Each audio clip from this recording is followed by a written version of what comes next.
Jordan বনাম আর্জেন্টিনার ম্যাচটি আলটিমেটলি একটা ডেড রাবার ম্যাচ। এই ম্যাচে ফলাফল যাই আসুক, জর্দান যেতে পারবে না পরের রাউন্ডে। কেননা জর্দান যেহেতু অস্ট্রিয়া এবং আলজেরিয়ার সাথে হেরে গিয়েছে, সো তারা হেড টু হেডের কারণে পিছিয়ে আছে। এখন এই ম্যাচটি আলটিমেটলি ইম্পর্ট্যান্ট কেন? এই ম্যাচটি ইম্পর্ট্যান্ট হচ্ছে আর্জেন্টিনার জন্য। কিভাবে আর্জেন্টিনার জন্য ইম্পর্ট্যান্ট সেটাই হচ্ছে মূল বিষয়। দেখেন, আর্জেন্টিনা কিন্তু অলরেডি গ্রুপ চ্যাম্পিয়ন হিসেবেই চলে গেছে সেকেন্ড রাউন্ডে, রাউন্ড অফ 32-তে। সো এই জায়গাতে যে বিষয়টা আসতেছে সেটা হচ্ছে আর্জেন্টিনার একটা কথা শোনা যাচ্ছে, সেটা হচ্ছে আর্জেন্টিনা মেসিকে ছাড়া কেমন খেলবে। মেসি মূলত দুইটা ম্যাচে পারফর্ম করলো, মেসি গোল দিল। সো মেসিকে ছাড়া আর্জেন্টিনা আসলে কতটুকু ভালো খেলবে, বা মেসি যদি অফ ফর্মে যায়, মেসি যদি কোনো ম্যাচে গোল না দিতে পারে, বাজে পারফরমেন্স করে, সেক্ষেত্রে আসলে আর্জেন্টিনার কি হবে, সেটা নিয়েই মূলত চারপাশে কথাবার্তা হচ্ছে। এখন এটাই যদি আর্জেন্টিনা মাঠের খেলায় দেখাতে যায়, তাদের জন্য সবথেকে পারফেক্ট একটা ম্যাচ হতে যাচ্ছে জর্দান ম্যাচটি।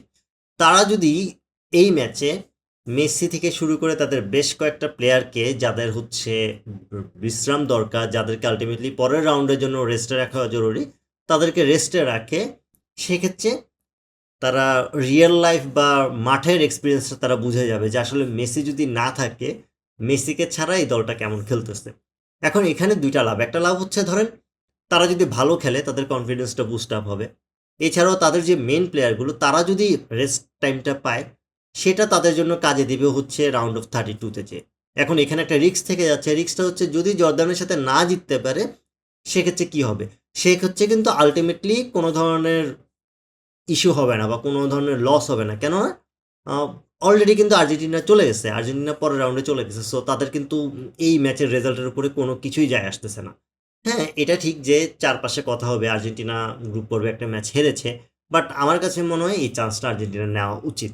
আর্জেন্টিনার এই চান্সটা এই কারণে নেওয়া উচিত, তারা যদি মনে করে যে তাদেরকে চ্যাম্পিয়ন হতে হবে, তারা নকআউট স্টেজের জন্য নিজেদেরকে রেডি করতে হবে, তারা এখানে বেঞ্চের প্লেয়ারদেরকে খেলাতে পারে অ্যান্ড তৈরি রাখতে পারে। বিশেষ করে মেসিকে ছাড়া দলটা কেমন খেলে, বা মেসি যদি অফ ফর্মে থাকে সেক্ষেত্রে দলটা কেমন খেলবে, সেটা তারা এই ম্যাচ থেকে আইডিয়া নিয়ে ফেলতে পারবে। সো তাদের জন্য এইটা একটা ভালো একটা এক্সপেরিমেন্ট করার জায়গা হয়ে গেল এই ম্যাচটা। সো এটাই ফোকাস করা উচিত আই থিঙ্ক।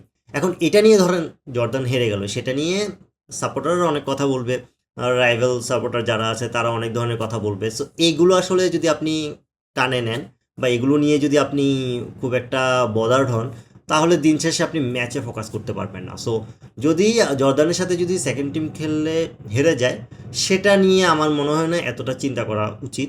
অ্যান্ড যদি ভালো খেলে জিতে যায়, এবং ভালো খেলে জিতে, সেটা কিন্তু দলের ক্ষেত্রে খুব ভালো একটা কাজে দিবে। সেটা হচ্ছে দলের সবার আলটিমেটলি কনফিডেন্সটা অনেক বুস্ট আপ হয়ে যাবে। সো আর্জেন্টিনার এই জায়গাটা ফোকাস করা উচিত। এখন যদি আমি মাঠের খেলায় আসি, মাঠের খেলায় আলটিমেটলি আর্জেন্টিনা এখন পর্যন্ত যেভাবে খেলতেছে, তারা এই ম্যাচেও ক্লিয়ারলি এগিয়ে আছে।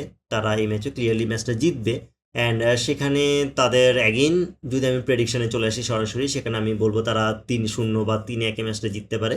বাট আমি যদি এভাবে চিন্তা করি যে জর্দানের খেলার দিকে, জর্দান এখন পর্যন্ত খুব একটা ভালো খেলতে পারে নাই। সো তারা চাইবে ম্যাচটা, শেষ ম্যাচটা তারা একটু ভালো খেলে জিতার জন্য।